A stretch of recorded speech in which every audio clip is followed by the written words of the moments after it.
Welcome to Our Girl Relationships.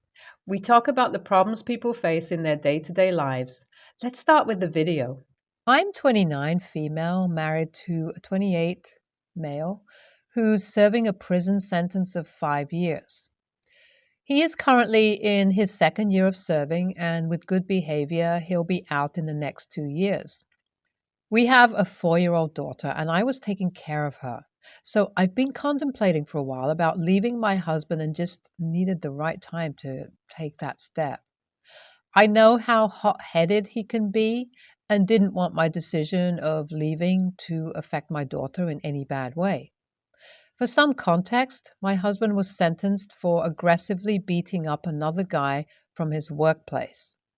He always had anger issues, and it wasn't that big of a shock for me that he ended up in prison. The shock hit me after he was gone, and I got the much needed space to realize how toxic my own relationship in itself was. He conditioned me to believe that it was okay for him to be aggressive as long as I'm not the one he's being aggressive at. Honestly, I felt like I was special for being treated differently from others and used to feel proud that I'm the only one who could get him to calm down. I dated him for 5 years before getting married, and it was easier to turn a blind eye to the abuse than to accept that my relationship is toxic.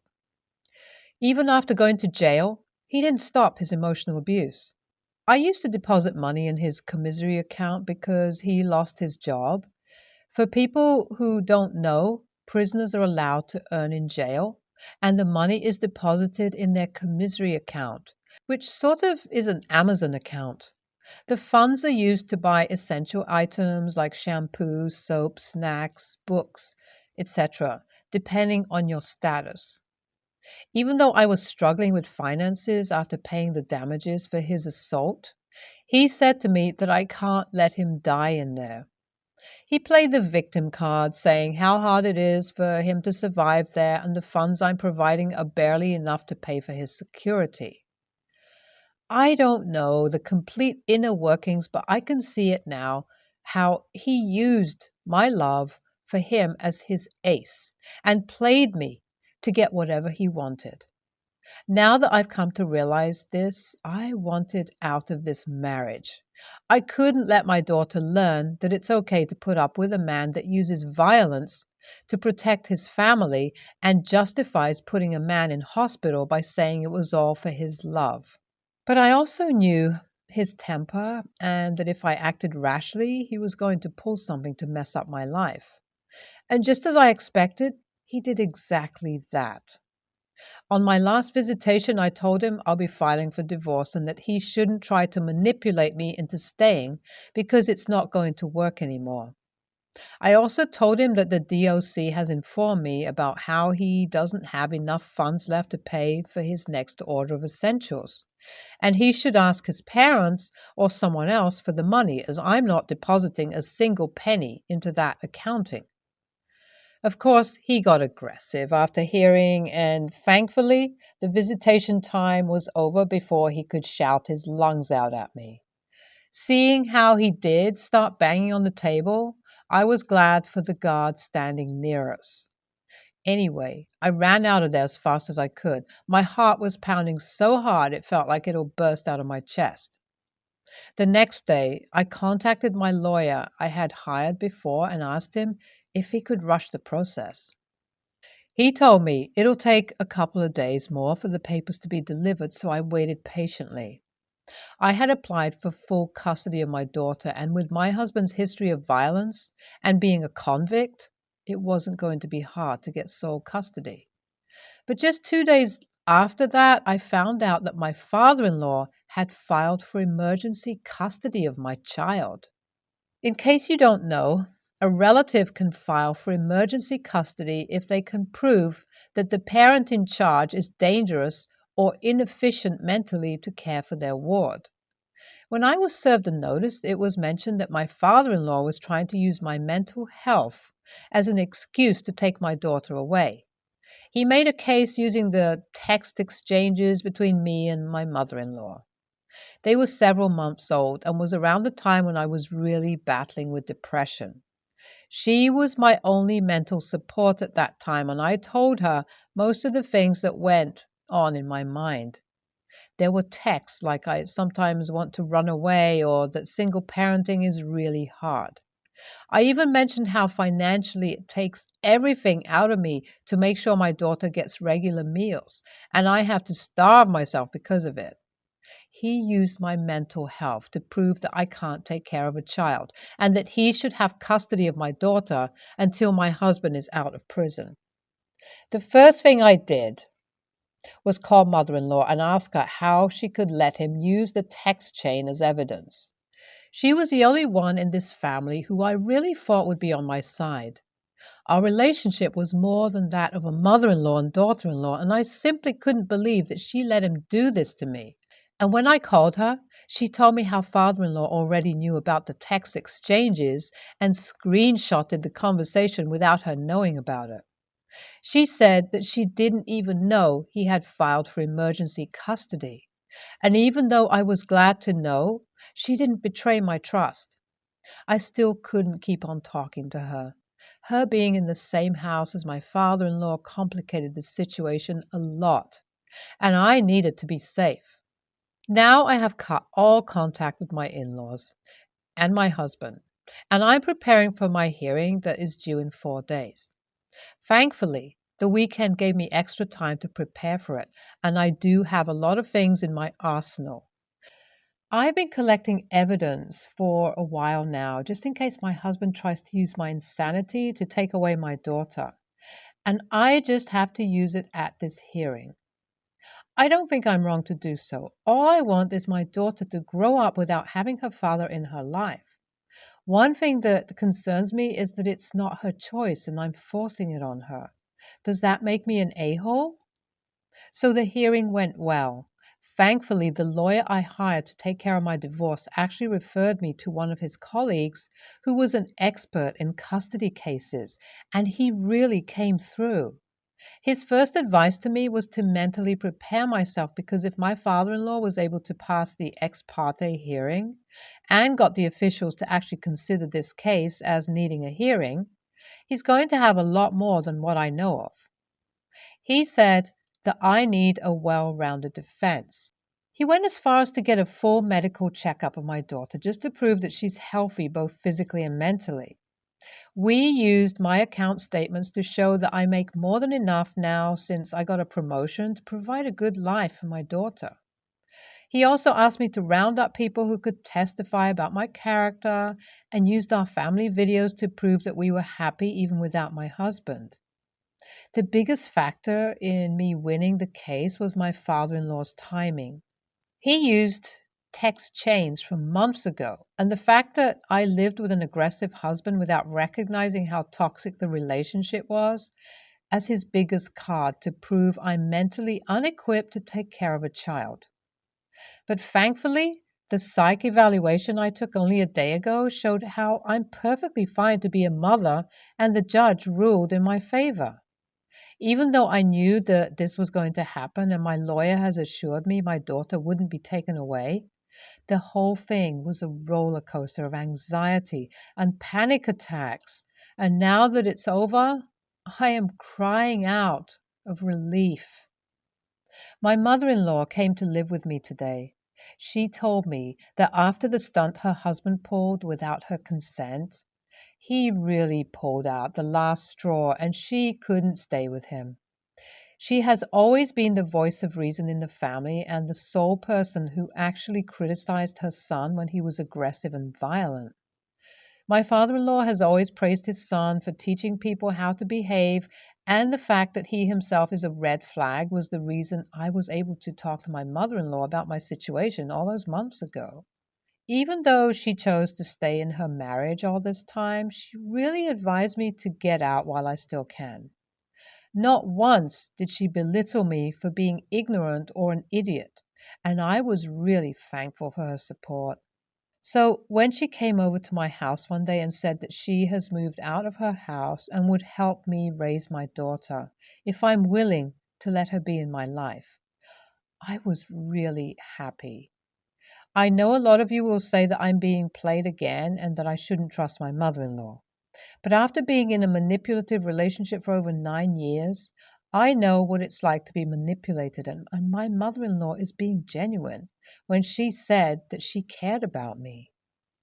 My divorce was finalized today, and I am glad I got sole custody. I had told my daughter years ago that daddy has gone away for a while and she can only send him letters until he returns. I did that because I didn't want her to come to prison with me and see her father being a convict. It was my twisted way of shielding my 4-year-old. And now that I have divorced her dad, I am planning on letting her believe the same thing until she turns 6 or 7.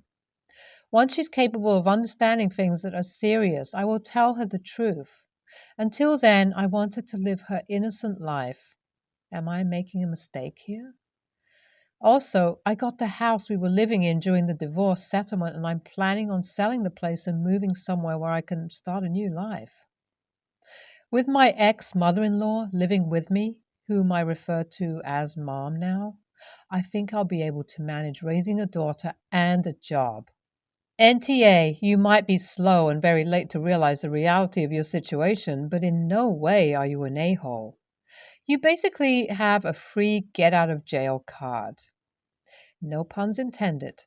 With your husband being in prison, and you should totally use it to your advantage. NTA, your daughter is a child that has no idea about the kind of situation that's going on. As her mother, it's on you to make the right decisions for her, even if it means making her live a life without a father. That makes you brave, not an a-hole. My husband and I have an 11-month-old baby. My in laws help out with childcare Monday to Thursday on most weeks because my husband does shift work in healthcare, about 3 to 4 8-hour shifts a week. And I work for my own company and wasn't able to take mat leave at all. Friday to Sunday, I mostly take care of the baby. My husband told me he needs personal time, so he needs to golf at least once a week. He says since his parents are helping out, he should be able to go during the weekday any day, and I should not have an issue with it. I agreed to once a week. He, for the most part, sticks to it, but sometimes goes out twice. Last week, I finally took some time for myself and met up with a friend for 4 hours in total. Hubby happens also to be golfing all afternoon and didn't come home till the evening. That week, Sunday, we had planned for a couple of golf double date with our friends and decided to give the in-laws Thursday off so they can help babysit on Sunday instead. The in-laws were furious that it wasn't discussed with them first, but also that we go out too much. We ended up apologizing and promising to consult with them in the future first.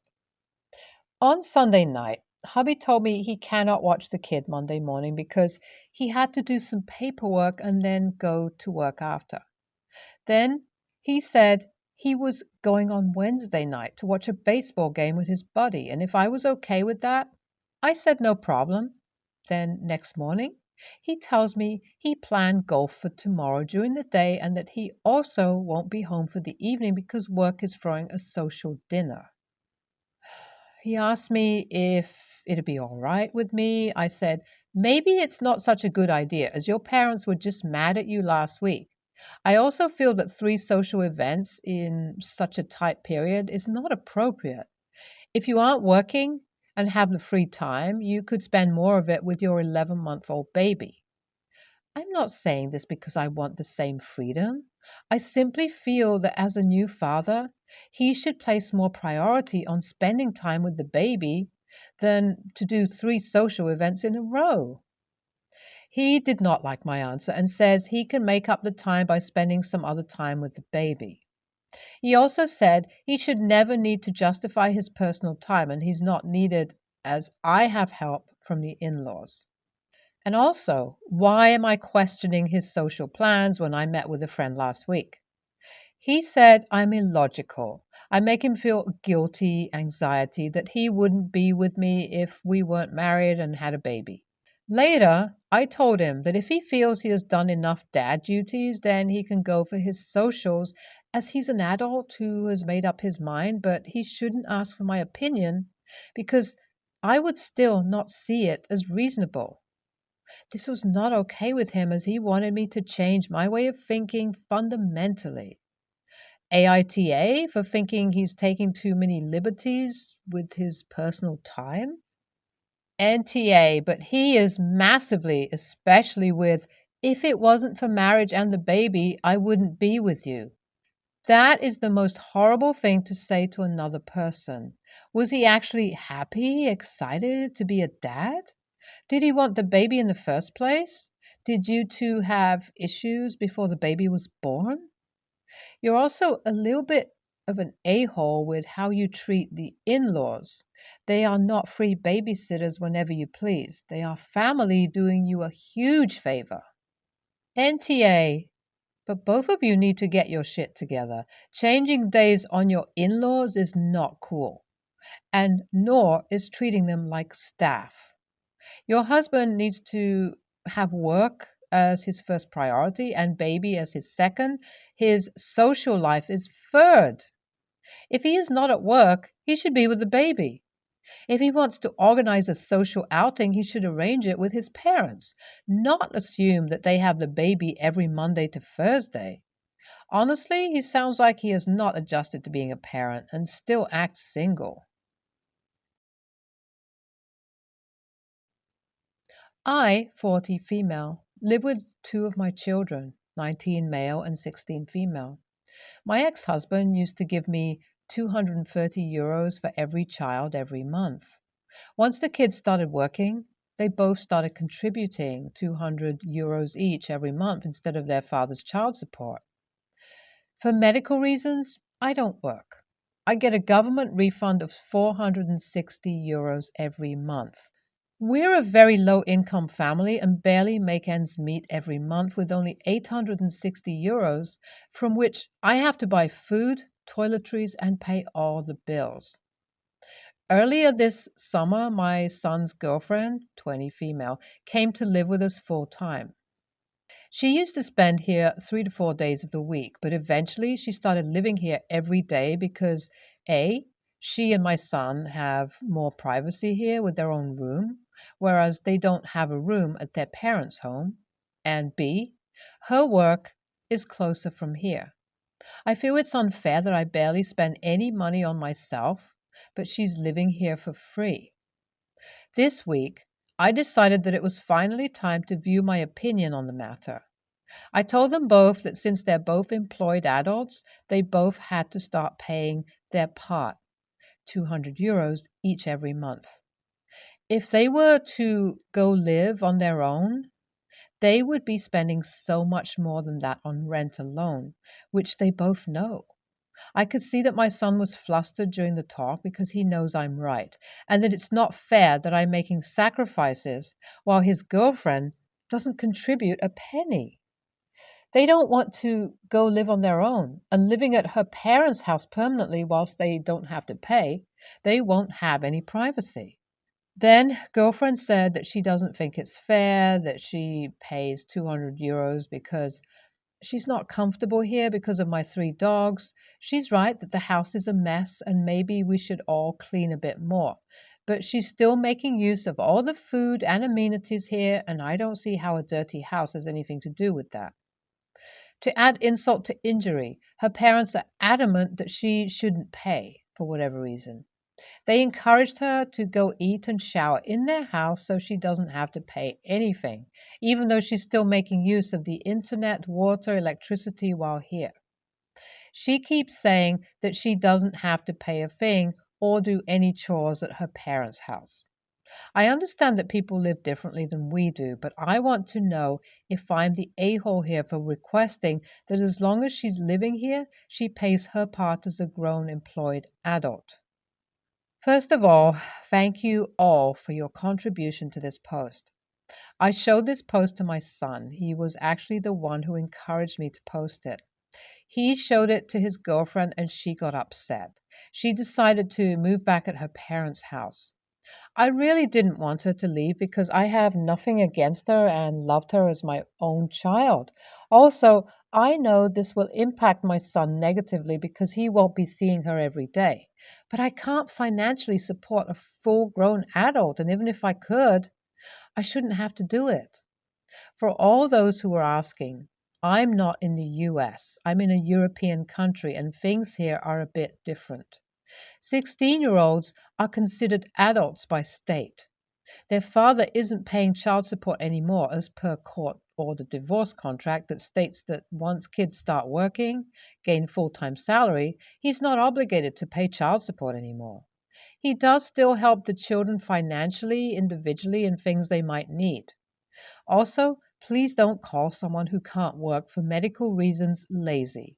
I already feel like shit for whatever I have to go through. Being called lazy is just too much. LMAO. She does not want to pay rent because she's uncomfortable with dogs, but is comfortable enough to live with them rent free? Girl, bye.